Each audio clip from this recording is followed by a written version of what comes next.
சண்டை போட்டு பார்த்திருப்ப, சண்டை குதிர சாஞ்சலந்து பார்த்தையா, கத்தி பேசி பார்த்திருப்ப, கள்ளி போற தந்தை லட்சம் பார்த்தையா.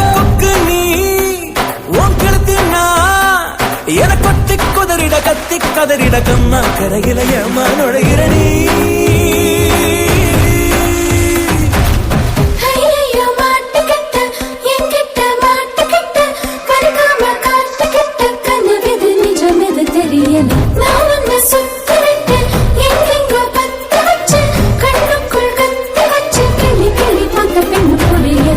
என்கிட்ட சக்தி இல்ல உன்ன போல் புத்தி இல்ல, திருடிட்ட பொட்ட புள்ள கண்ட கண்ட கனவுல அலையிற. கொலசாமி கோயிலுக்கு குறும்பாடு நேர்ந்து விட்ட, காப்பாத்த வேண்டிக்கிட்ட தசையது வழி.